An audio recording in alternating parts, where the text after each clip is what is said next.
Salam, selamat pagi. Bagaimana kabarnya? Haleluya, puji Tuhan. Kita bisa melewati hari demi hari, mungkin ada susah, ada senang ya. Tidak selalu senang, tetapi kita bisa melewati sampai hari ini. Itu karena kemurahan Tuhan. Haleluya. Puji Tuhan. Ya, tadi kita nyanyikan, izinkan ku menyembah, hatiku milikmu seutuhnya. Biarlah ini bukan hanya dinyanyikan dengan mulut kita, tetapi dibuktikan dalam kehidupan sehari-hari. Ya, kalau minggu lalu kita sudah belajar bahwa kita sudah dibeli, ya, kita bukan milik kita lagi, kita milik Kristus. Dan ketika kita ada di dalam Kristus, akan terjadi sebuah perubahan, ya, pastinya itu akan terjadi sebuah perubahan. Nah, kita akan belajar bersama-sama perubahan dan pertumbuhan, ya. Kalau ada pertumbuhan pasti ada perubahan, ya kan? Kalau biji tertanam, pecah, kemudian tumbuh tunas, dan tunas itu tumbuh makin hari, daun 1, daun 2, daun 3, tumbuh batang yang kuat, ya. Jadi kalau ada pertumbuhan pasti ada perubahan. Baik, kita akan baca dari 2 Korintus pasal 5 ayat yang ke-17. Mari kita berdiri bersama-sama, sebaiknya kita akan baca ayat 14 sampai ayat 17 ya. Mulai ayat 14 sampai ayat 17 kita akan baca bersama-sama, membuka mulut supaya bisa didengar oleh telinga kita. 1, 2, 3. Sebab kasih Kristus yang menguasai kami, karena kami telah mengerti bahwa jika satu orang sudah mati untuk semua orang, maka mereka semua sudah mati. Dan Kristus telah mati untuk semua orang, supaya mereka yang hidup tidak lagi hidup untuk dirinya sendiri, tetapi untuk Dia yang telah mati dan telah membangkitkan untuk mereka. Sebab itu kami tidak lagi menilai seorang jua pun menurut ukuran manusia.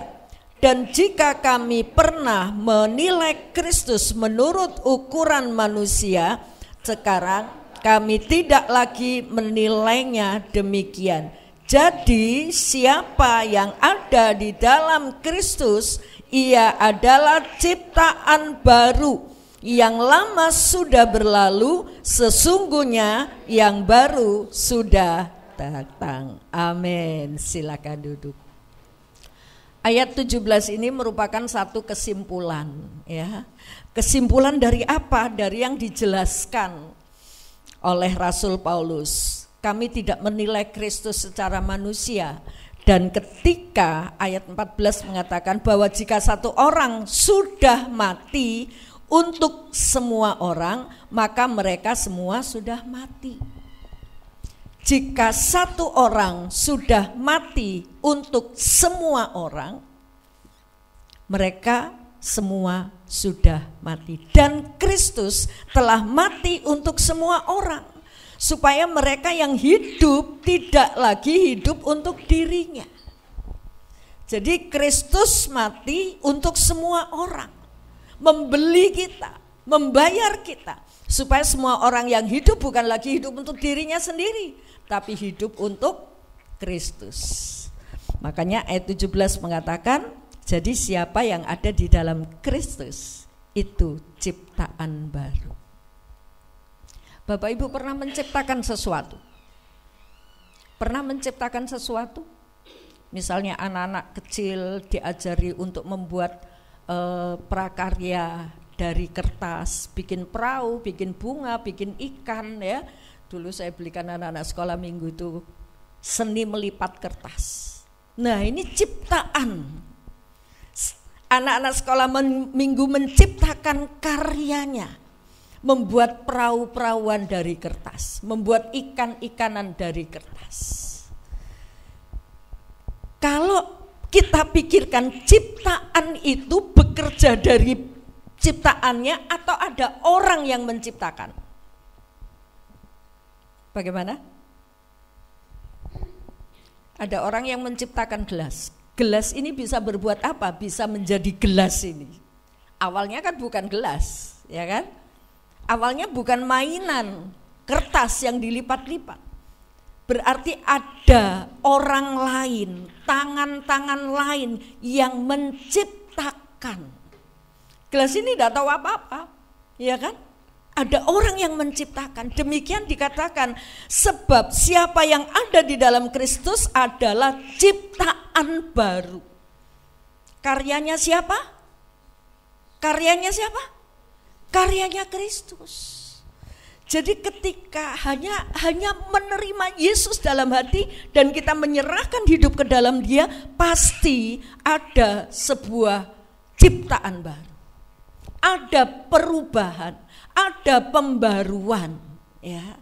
Jadi berubah itu bukan dipaksa-paksain. Kalau ibu-ibu yang pernah melahirkan, coba saya tanya, Mbak Asih, pernah ingat ketika lahir? Waktu lahir itu, aku tak keluar dari perut ibuku, gitu? Enggak kan? Tapi orang tuanya yang melahirkan. Jadi enggak ada daya apa-apa dari baby itu, dari bayi itu, ya. Demikian ketika kita tinggal di dalam Kristus, menyerah hidup untuk Kristus, kita diubah, diciptakan, bukan kekuatan kita. Haleluya. Jadi bukan paksaan kita. Makanya kalau ada orang yang aku kok susah ya ikut Tuhan, kok nggak bisa berbuat baik. Rahasianya, terimalah Kristus di dalam hatimu. Izinkan Dia menjadi raja di dalam hidupmu. Haleluya. Jadi ciptaan baru itu yang lama sudah berlalu, yang baru datang. Dan ini sebuah perubahan, ya. Yang lama hilang, dicari lagi mana yang lama. Ketika benih jagung tertanam, meledak di dalam tanah, pecah di dalam tanah, yang tumbuh apa? Tunas. Dan ketika tunas itu dibongkar lagi, dicari mana ya biji jagungnya? Enggak ada. Karena sudah berubah menjadi ciptaan baru, begitu ya. Puji Tuhan. Ya. Jadi yang menjadikan saudara dan saya menjadi baru, menjadi ciptaan baru, bukan usaha kita, tapi karena Kristus yang memberi perubahan dalam hidup kita. Karena apa? Karena kita sudah dibeli, ya. Minggu lalu kita sudah baca 1 Korintus 6 ayat 20, ya. Kamu telah lunas dibayar, kamu bukan milik kamu lagi, tapi kamu milik Kristus. Haleluya. Ya, kita akan melihat dari 4 hal, ya, perubahan apa yang terjadi bagi orang yang tinggal di dalam Kristus. Ya. Bagi orang yang tinggal di dalam Kristus, Kristus tinggal di dalam dia. Jadi menyatu. Nah, Bapak Ibu yang dikasih Tuhan, kita akan melihat ada sebuah perubahan. Tadi Eklesia sudah menyanyi apa? Inilah rumahmu, inilah baitmu. Di hati inilah rumahmu, di hati inilah baitmu. Kalau Kristus tinggal di dalam hati kita, kita menjadi baitnya, pasti ada perubahan, ya. Pasti ada perubahan. Baik, kita akan melihat yang pertama. Lukas 19 ayat 8. Silakan. Lukas 19 ayat yang ke-8. Tetapi Zakeus berdiri dan berkata kepada Tuhan, Tuhan, setengah dari milikku akan kuberikan kepada orang miskin, dan sekiranya ada sesuatu yang kuperas dari seorang, akan kukembalikan 4 kali lipat. Ya. Lukas 9 ayat yang ke-8 ini merupakan satu perubahan yang terjadi dalam diri Zakeus, ya. Oke. Sebelumnya kita akan baca ayat yang pertama, kedua. Ya, silakan ayat pertama dan kedua. Zakeus pasal 19 ayat yang pertama. Lukas, bukan Zakeus. Lukas pasal 19 ayat yang pertama. Yesus masuk ke kota Yeriko dan berjalan terus melintasi kota itu. Di situ ada seorang bernama Zakheus, kepala pemungut cukai, dan ia seorang yang kaya. Ya, dia seorang yang kaya, kepala pemungut cukai. Ya, karena ini zaman dulu tidak sama dengan zaman kita di negeri ini ya. Zakheus itu orang Yahudi. Kemudian dia ditugasi oleh negara penjajah yaitu Roma yang menjajah Yahudi. Wis kamu tak tugasi sebagai kepala pemungut cukai.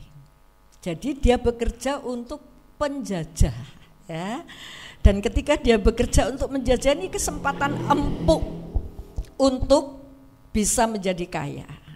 Jadi yang ditarik pajaknya itu orang-orang Yahudi. Yang ditarik pajaknya orang Yahudi dan ketika ditarik disetorkan kepada Roma ya.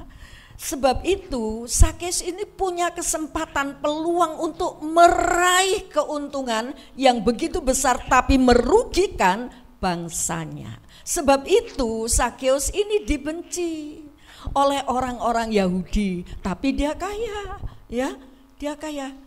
Dan ketika dia mendengar Yesus lewat, dia ingin ketemu Yesus ya. Kita melihat kekayaannya Zakheus ini ya. Oh ini tidak kelihatan nih. Wah cincinnya pentol-pentol ini ya. Gelangnya ya. Wah ini orang kaya. Tapi pingin ketemu Yesus. Lah kekayaannya dari mana? Dia tidak peduli. Orang-orang yang ditarik pajaknya itu menderita, memelas-melas, meminta-minta, memohon-mohon. Janganlah Pak Zakheus, saya punya uang ini. Tidak peduli kamu belum bayar sekolah, tidak peduli kamu belum beli beras. Tapi Zakheus tetap meraih keuntungan dengan caranya sendiri. Nah saudaraku, ini kehidupan Zakheus yang dulu. Kerinduan hatinya untuk melihat Yesus, dia tidak buang begitu saja. Wah ini kesempatan ini, Tuhan Yesus lewat. Saya tidak buang kesempatan ini. Karena dia saking kepinginnya, ada halangan, ada hambatan, dia terjang semuanya. Sampai-sampai waduh, karena disebutkan bahwa dia pendek, orang-orang lain lebih tinggi, dia gak bisa lihat, dia kedahuluan orang. Dia tidak datang dahulu, tapi dia datang terlambat. Jadi sampai dia nggak bisa lihat. Akhirnya dia punya akal, dia naik ke atas pohon ara. Dari sini kita bisa melihat usaha Zakheus untuk melihat Yesus itu seperti apa sih? Karena dia sudah mendengar, tapi belum pernah melihat Yesus. Dan kerinduan ini ditangkap oleh Tuhan Yesus. Saat Tuhan Yesus berjalan di bawah pohon itu, langsung dia panggil Zakheus. Kenapa tidak panggil orang banyak itu? Karena ada kerinduan di dalam hati Zakheus. Apakah kita punya kerinduan untuk ingin tahu siapa Yesus? Atau ingin mengenal? Hanya pribadimu Bapa, tiada yang lebih berharga. Hanya pribadimu Bapa. Apakah kita punya hati seperti Zakheus? Aku rindu ketemu Yesus. Hanya sebuah kerinduan, tapi itu menunjukkan bahwa dia punya iman. Kok Yesus ajaib? Kok Yesus bisa? Kok Yesus melakukan hal-hal yang ajaib? Dia ingin tahu sosok siapa sih ini. Nah, ketika dia dipanggil oleh Tuhan, dan Tuhan berkata, Zakheus, aku mau menumpang di rumah. Nah, ketika Zakheus menerima Yesus di dalam rumahnya, coba kita baca ayat yang ke-6. Silakan. Ayat yang ke-6, lalu Zakheus segera turun dan menerima Yesus dengan sukacita. Ayat 8. Tetapi Zakheus berdiri dan berkata kepada Tuhan, Tuhan, setengah dari milikku akan kuberikan kepada orang miskin. Dan sekiranya ada sesuatu yang kuperas dari seorang, akan kukembalikan 4 kali lipat. Ya. Ayat 6 itu menyatakan Zakheus segera turun dan menerima Yesus dengan apa? Sukacita. Dia tidak merasa, aku nanti ditegur Tuhan, ini orang suci, ini orang baik, ini mengajarkan kebaikan, mengajarkan kasih. Nanti kalau Tuhan tahu kejahatan saya gimana ya? Nanti kalau Tuhan membongkar kejahatan saya gimana ya? Wis aku gak mau. Tapi ini Sakeus menerima Yesus dengan sukacita. Apapun yang kau katakan tentang keburukanku, aku siap. Haleluya. Itulah menerima Yesus di dalam hatinya. Dia siap dibongkar segala kejelekannya, segala dosanya. Dia siap dibongkar. Haleluya. Puji Tuhan. Dan saat itu ada perubahan dalam hatinya. Tuhan, kalau aku sudah memeras orang, aku akan kembalikan 4 kali lipat. Aku akan bagikan separuh hartaku ini kepada orang miskin. Wow, satu perubahan yang awalnya dia ingin menarik, ayo duitmu, untukku. Tapi ketika dia terima Tuhan dalam hatinya, dia siap dibongkar kesalahannya, dosanya. Bapak Ibu yang dikasih Tuhan, ketika kita membaca firman Tuhan, ketika kita mendengar firman Tuhan melalui apapun, dan ketika firman itu membaca kehidupan kita, membongkar kehidupan kita, jangan malu. Itu terjadi sebuah perubahan. Itu awal dari perubahan ketika kita terima, ya Tuhan, aku berdosa. Ya Tuhan, sadar. Tapi ketika kita tidak mau dibongkar dosa kita, dosamu tetap dosa. Izinkan Kristus itu membongkar. Haleluya. Dari mana Kristus bisa membongkar hati Sakeus? Ketika Sakeus punya kerinduan untuk ketemu Tuhan. Bagaimana usaha kita untuk menemui Tuhan? Seringkali kita buang kesempatan itu. Kita punya kesempatan untuk bertemu Tuhan, tapi kita buang. Ini dulu yang perlu. Ini dulu yang perlu. Ada halangan. Sakeus bukan tidak ada halangan untuk ketemu Tuhan. Dia banyak halangan, tapi dia tetap berusaha. Apakah kita punya usaha seperti ini? Apakah kita punya minat yang begitu besar untuk ketemu Yesus? Sehingga kita makin melihat dan menirama Yesus, dan disitulah terjadi perubahan. Ini bukan dipaksa sama Tuhan. Ayo Sakeus, kalau kamu bertobat serahkan uangmu, kembalikan. Tuhan tidak berkata itu, tapi itu keluar dari hati Sakeus. Kalau kita punya kerinduan, perubahan itu dikerjakan oleh Tuhan. Ya, jangan memaksa-maksakan diri. Tapi perubahan itu dikerjakan oleh Tuhan. Haleluya. Kalau ada kerinduan masih ditunda, kerinduan ketemu Tuhan ditunda. Tapi kalau itu kerinduan yang ada di dalam itu gerakan dari Roh Kudus, enggak akan ada yang bisa membendung. Dia akan lari dan bahkan menangis di hadapan Tuhan. Miliki kerinduan seperti ini supaya perjalanan iman kita tidak monoton. 10 tahun, 20 tahun, 30 tahun yang lalu kita ikut Tuhan flat, datar, gak ada pertumbuhan. Ayo mulai hari ini katakan dalam diri gitu, Tuhan masuklah dalam hatiku dan ubahlah hidupku, haleluya, menjadi ciptaan baru.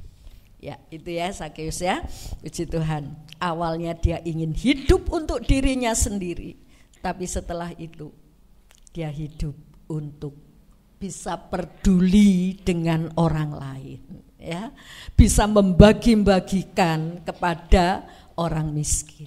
Tadinya untuk diri sendiri, eman gitu ya. Keuangan itu luar biasa ya. Cinta akan uang, apa selanjutnya?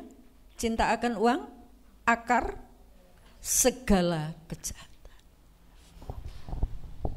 Ada satu pernyataan dari seorang mengatakan, kalau saudara punya uang 100.000 dibawa ke mall misalnya, itu sudah cukup banyak.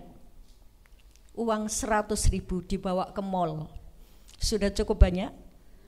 Bisa beli makan ini, bisa beli baju ini, bisa beli ini, apa yang diinginkan mata. Cukup banyak uang 100.000? Siapa yang pernah ke mall bawa uang 100.000? Pastinya bingung. Enggak usah lah, nanti kalau uangku sudah banyak bawa ke mall.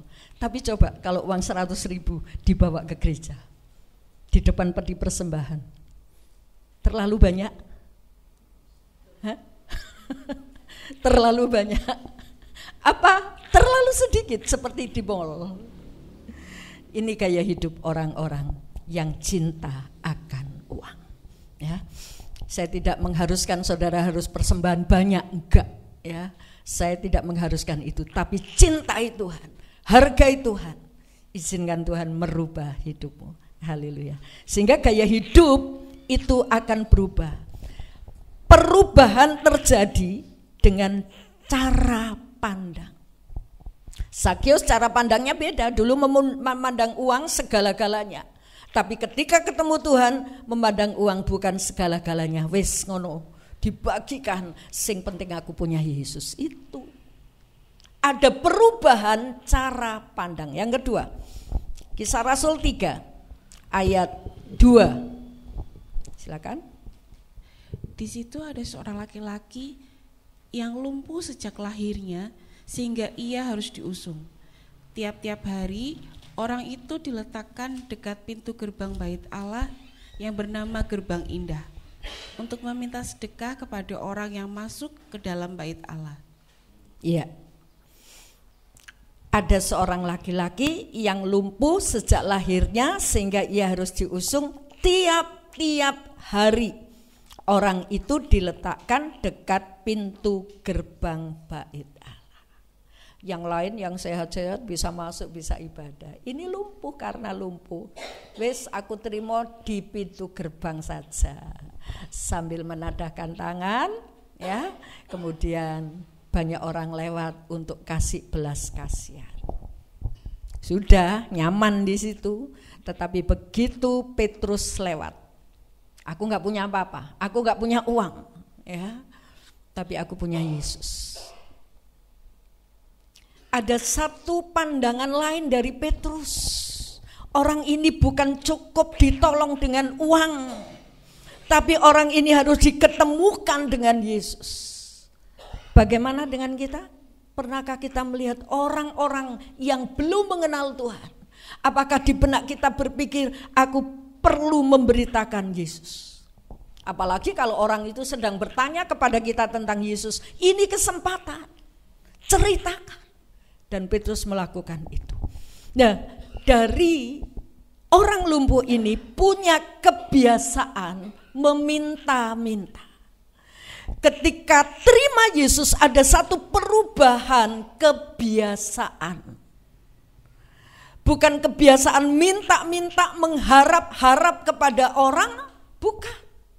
Tapi sekarang mengandalkan Yesus. Kita melihat selanjutnya ayat 8-10.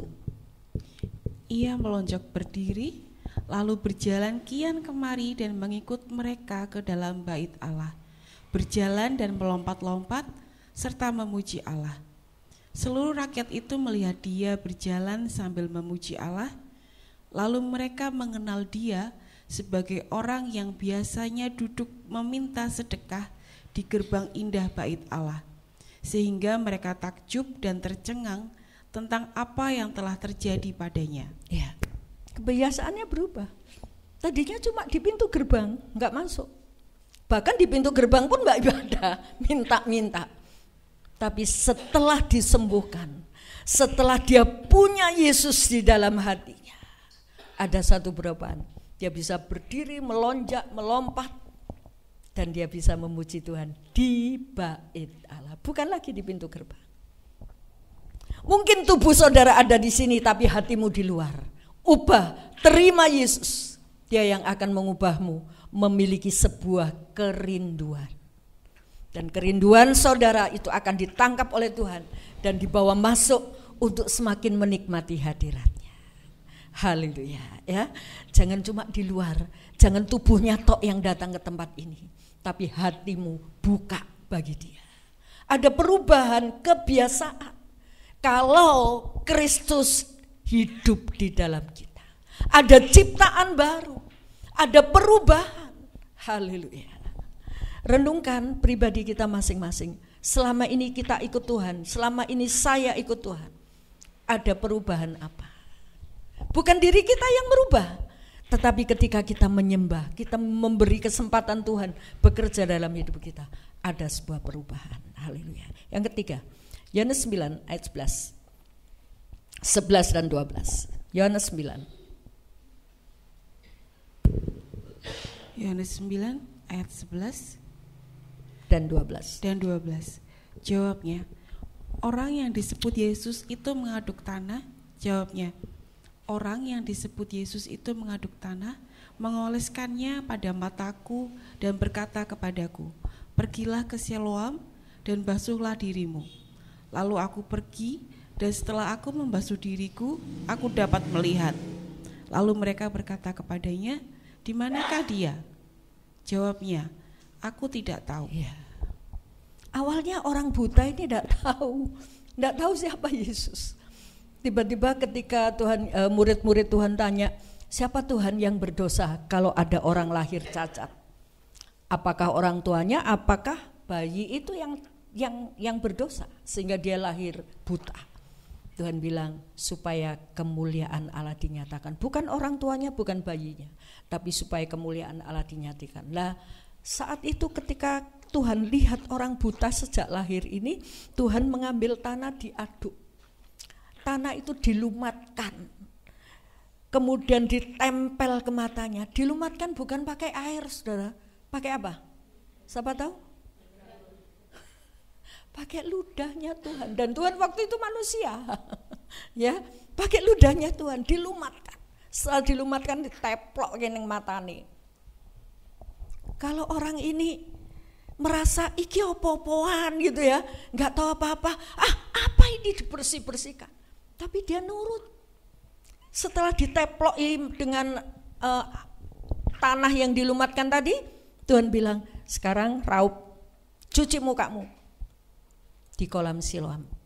Dan dia nurut loh, ya, nggak dibersihkan dulu, tapi dia harus melangkah ke kolam Siloam untuk membasuh mukanya.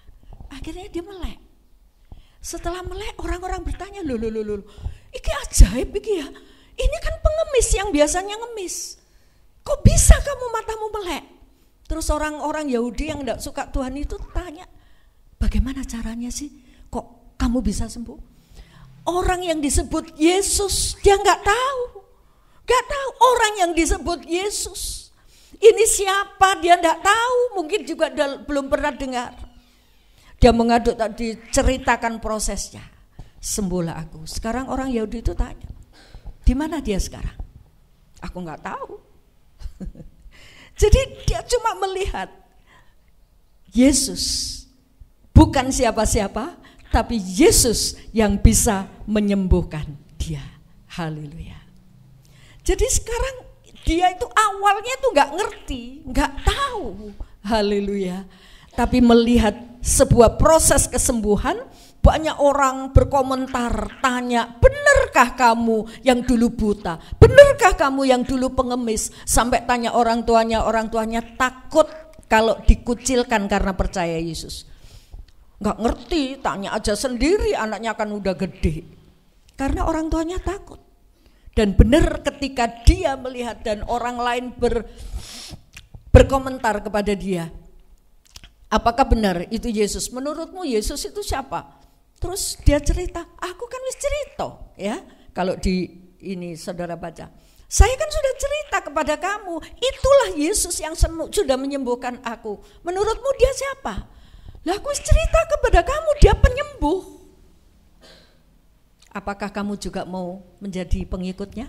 Orang-orang Yahudi kan berkomentar, oh kalau kamu ini murid Musa, kamu muridnya dia. Terus dia tanya, diberitahukan lagi. Kalau kamu tanya lagi, kemarin sudah tak kasih tahu, kamu tanya lagi apakah kamu mau juga menjadi muridnya? Enggak mau, aku muridnya Musa, kamu muridnya orang itu. Akhirnya orang buta itu diusir dari kampungnya. Setelah diusir, Tuhan menjumpai orang itu. Tuhan cerita, percayakah kamu akan anak Allah? Dia nggak tahu, dia nggak ngerti. Dan Tuhan menjelaskan, siapa dia Tuhan? Dia tanya, siapa dia Tuhan? Dan Tuhan menjawab, kamu bukan hanya melihat dia, bukan hanya melihat dia, tapi kamu yang bercakap-cakap dengan kamu, itulah dia, Anak Allah. Jadi pengenalannya bertambah. Ada sebuah perubahan pengenalan. Yang tadinya cuma melihat Yesus penyembuh, Yesus penolong, Yesus yang memeliharaku. Tapi sekarang makin hari Tuhan menjumpai dia. Dan akhirnya dia berkata, siapa dia Tuhan, supaya aku dapat percaya. Dan Tuhan menunjukkan dirinya, akulah dia. Haleluya, akulah Mesias itu, Anak Allah itu. Kemudian dia sujud menyembah. Haleluya. Tadinya dia tidak tahu. Awalnya ketika kita ikut Tuhan mungkin lewat kesembuhan, bisa jadi. Tapi kita tidak membutuhkan Tuhan, tidak membutuhkan kesembuhan itu saja. Jangan hanya melihat Yesus sebagai penyembuh, tapi lihat ya Yesus sebagai Anak Allah. Yesus sebagai juru selamat. Yesus yang sudah membeli kita. Ini perubahan. Haleluya. Perubahan pengenalan akan Tuhan. Kalau dulunya jangan sampai 20-30 tahun kita cuma kenal Yesus penolong, Yesus memelihara, Yesus menyertai. Itu cuma kebutuhan di dunia. Tapi kenali dia sebagai juru selamat pribadi. Haleluya. Mari kita belajar saudaraku, makin hari makin kita ikut Tuhan, miliki kerinduan untuk mengenal dia. Dan dia tidak segan-segan untuk menunjukkan dirinya siapa dia. Haleluya. Supaya kita tidak hanya melihat Tuhan dari jauh. Supaya kita tidak mengikut Tuhan hanya perkara di dunia ini saja. Aku sudah ditolong, aku sudah dipelihara, aku sudah disertai. Ingat, kita milik dia, sudah dibeli. Haleluya. Selanjutnya. Ya. Kita membaca 2 Petrus 3 ayat 18. 2 Petrus 3 ayat 18. Tetapi bertumbuhlah dalam kasih karunia dan dalam pengenalan akan Tuhan dan Juru Selamat kita Yesus Kristus. Baginya kemuliaan sekarang dan sampai selama-lamanya. Amin. Ya. Bertumbuhlah dalam kasih karunia dan pengenalan akan Tuhan. Jangan puas untuk melihat Tuhan menolong saya, tapi bertumbuhlah akan kasih karunia dan pengenalan akan Tuhan. Haleluya. Jangan kita, aku orang bodoh, aku gak ngerti apa-apa. Tuhan itu tidak melihat kebodohan, tapi kerinduan kita. Ya, kerinduan kita. Kemauan kita untuk nerima Yesus. Bahkan kemauan kita untuk mengikut Yesus, mentaati Yesus. Tuhan tidak melihat kebodohan secara ilmu. Tuhan tidak melihat itu. Tapi kerinduan kita, itu yang dilihat Tuhan dan akan makin kita bertambah-tambah. Puji Tuhan. Petrus seorang nelayan biasa, tidak punya pendidikan tinggi. Tapi dia berani diadili menghadap pengadilan-pengadilan tinggi, membicarakan, menceritakan tentang Tuhan. Aku lebih bertaat kepada Allah daripada bertaat kepada manusia karena diancam. Kalau kamu masih memberitakan nama Yesus, kamu akan mendapat sanksi yang lebih berat. Tapi dia berkata, aku tidak takut. Aku hanya takut kepada Allah. Siapa Petrus? Karena ada kemauan untuk merenungkan, untuk mengikut Yesus. Coba kita baca 1 Petrus 2 ayat 2. 1 Petrus 2 ayat 2. 1 Petrus 2 ayat 2. Dan jadilah sama seperti bayi yang baru lahir, yang selalu ingin akan air susu yang murni dan yang rohani, supaya olehnya kamu bertumbuh dan beroleh keselamatan. Ya, apakah ini terjadi dalam hidup kita? Jadilah sama seperti bayi yang baru lahir, yang selalu ingin akan air susu yang murni. Bayi itu lahir karena orang tuanya melahirkan. Tapi setelah dia lahir ada kemauan. Aku haus, aku perlu makanan. Dia nangis walaupun belum bisa berkata. Karena dia butuh air susu yang murni. Nah ini loh, kerinduan ini ada nggak di dalam diri kita? Kerinduan untuk ngerti firman Tuhan, air susu yang murni. Dan kalau saudara punya kerinduan, rindu air susu sejati, firman Allah, itu yang akan membuat saudara bertumbuh. Dan setelah bertumbuh ngerti, berubah. Haleluya. Bayi itu kan berubah karena dia minum saja, ya kan? Karena dikasih asupan, berubah, tumbuh, tambah gendut, tambah bisa merangkak, bisa duduk, bisa tengkurup, bisa jalan. Itu pertumbuhan akan membuat sebuah perubahan. Haleluya. Kalau saudara tidak ingin makanan susu yang murni, tidak ingin mendengar firman Tuhan, nggak minat untuk bersekutu dengan Tuhan, tumbuhnya dari mana? Mungkin bayi lahir, tapi kurus, gak bertumbuh. Mari kita belajar ya. Kalau saudara ingin bertumbuh, berbuah, inginkan susu yang murni. Cari hubungan dengan Tuhan sampai kita mengenal pribadi Tuhan seutuhnya. Kisah Rasul 9 ayat 1 dan 2. Kisah Rasul 9 ayat 1 dan 2. Sementara itu berkobar-kobar hati Saulus untuk mengancam dan membunuh murid-murid Tuhan. Ia menghadap imam besar dan meminta surat kuasa daripadanya untuk dibawa kepada majelis-majelis Yahudi di Damsyik, supaya jika ia menemukan laki-laki atau perempuan yang mengikuti jalan Tuhan, ia menangkap mereka dan membawa mereka ke Yerusalem. Ya. Berkobar-kobar hati Saulus. Ini awalnya Saulus yang akhirnya berganti nama Paulus. Saulus berkobar-kobar mengancam, siapa yang ikut Yesus, dicari. Karena dia berpendidikan, dia tidak melakukan dengan membabi buta, ya. Dia cari legalitas, dia minta surat dari penguasa, dikatakan minta surat kuasa daripadanya untuk dibawa kepada majelis-majelis Yahudi di Damsyik. Jadi dia resmi untuk membuli orang-orang Kristen, itu resmi punya surat kuasa. Diberi juga oleh pemerintah ya waktu itu. Nah saudaraku, ini kehidupan Saulus. Awalnya menolak akan pengajaran Yesus, bahkan menolak pribadi Yesus. Dia memiliki satu gaya hidup sok rohani. Dia punya gaya hidup, wis kamu salah, ini ajaran Yesus ini salah. Yang benar itu lakukan Taurat. Makanya ketika dia ketemu Tuhan, guru apa yang harus aku perbuat supaya aku selamat? Jangan membunuh, jangan berzina, kasih orang tuamu, hormati orang tuamu. Itu dikatakan. Oh itu sudah aku lakukan. Tapi itu tidak cukup. Perbuatan baik tidak cukup untuk membawa seseorang naik ke surga.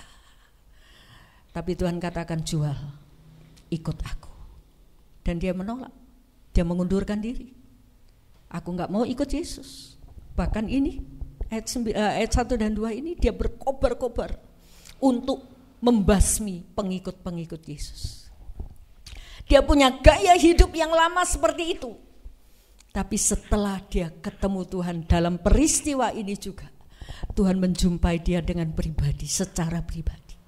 Dia menampakkan diri sebagai sinar terang yang menyilaukan mata Saulus, yang akhirnya dia buta. Dan setelah buta dia mendengar, Saulus, Saulus, kenapa kamu menganiaya aku? Kenapa kamu menganiaya aku? Siapa engkau Tuhan? Penganiayaan yang terjadi dalam murid-murid Tuhan itu juga dirasakan oleh Yesus. Dan kemudian singkat cerita, Saulus melek matanya, sembuh matanya, dan menjadi pengikut Yesus, bahkan menjadi alat bagi kemuliaan Tuhan. Sekarang gaya hidupnya seperti apa?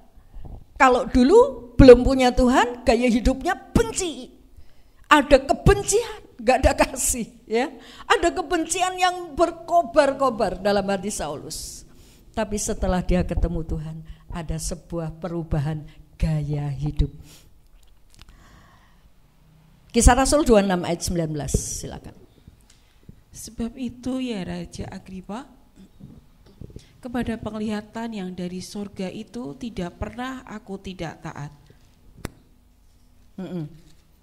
Ketika dia disidang dengan Agripa dan dia menyatakan, sejak pertemuan Tuhan dengan saya, sejak penglihatan itu tidak pernah aku tidak taat. Gaya hidupnya berubah. Ya, gaya hidupnya berubah karena apa? Dia punya dasar. Hidupku ini bukan aku lagi, Galatia 2 ayat 20. Hidupku ini bukan aku lagi, tapi Kristus yang ada di dalamku. Akhirnya dia berubah gaya hidupnya yang dulu benci, menolak, melawan Tuhan. Tapi akhirnya sekarang karena hidupku ada di dalam Yesus, tidak pernah aku tidak taat. Aku selalu taat. Bahkan dia katakan, Filipi 1 ayat 21 sampai 22, silakan. Karena bagiku hidup adalah Kristus dan mati adalah keuntungan. Haleluya. Tetapi jika aku harus hidup di dunia ini, itu berarti bagiku bekerja memberi buah. Jadi mana yang harus kupilih, aku tidak tahu. Ini orang yang ada di dalam Yesus. Ketika Tuhan masih mengizinkan saya hidup, berarti aku harus hidup untuk Kristus. Dan hidup untuk Kristus, mati sebuah keuntungan. Jadi nggak ada yang menyusahkan, ya. Nggak ada yang menyusahkan. Ketika hidup, ya aku harus hidup untuk Kristus. Tapi saat Tuhan mengizinkan saya mati, mungkin melalui COVID, mungkin melalui kecelakaan, mungkin melalui apapun, saudaraku, mati itu keuntungan. Dan ayat 22 mengatakan, tetapi jika aku harus hidup di dunia ini, itu berarti bekerja memberi buah. Jadi mana yang harus kupilih, aku gak tahu. Hidup untuk Kristus, ya gak apa-apa, ya, berguna. Tapi kalau mati, itu bukan sebuah kekalahan. Ketika aku mati, itu keuntungan. Mana yang harus kupilih? Orang mau membunuh aku, gak masalah. Makanya dia berkata, aku menyerahkan nyawaku, ya. Dia lebih berani menyerahkan nyawa untuk Tuhan. Saudaraku, kita bisa melihat gaya hidup dari Rasul Paulus. Yang awalnya begitu, berakhir begitu karena apa? Karena menerima Tuhan di dalam hidup kita. Jadi saudaraku, perubahan itu ditentukan oleh pertumbuhan. Dan pertumbuhan itu ditentukan oleh apa? Dari banyaknya kita makan firman, dari pengenalan akan Yesus. Makanya kalau saudara merasa aku belum kenal Tuhan begitu dalam, aku ingin lebih dekat lagi. Aku ingin lebih kenal lagi, belajar, ada dibentuk komsel-komsel, lakukan itu supaya membangkitkan pertumbuhan iman. Dan di dalam komsel-komsel ada persekutuan, ya. Kita boleh bersama-sama bisa mengenal satu dengan yang lain, saling merendahkan diri, ya. Di Purbayasa kita saling membasuh kaki untuk saling merendahkan diri. Gak ada yang lebih baik, gak ada yang lebih besar di antara kita. Kristus yang lebih besar di tengah-tengah kita. Haleluya. Mari Bapak Ibu yang dikasihi Tuhan, perubahan itu akan terjadi kalau iman kita makin bertumbuh, ya. Pengenalan akan Tuhan itu makin bertumbuh, ya. Dan pertumbuhan iman itu ditentukan oleh firman. Orang mendengar firman Tuhan itu akan membuat mengerti, menambah iman timbul karena pendengaran akan firman Allah. Banyak mendengar firman Allah, iman kita makin dikuatkan.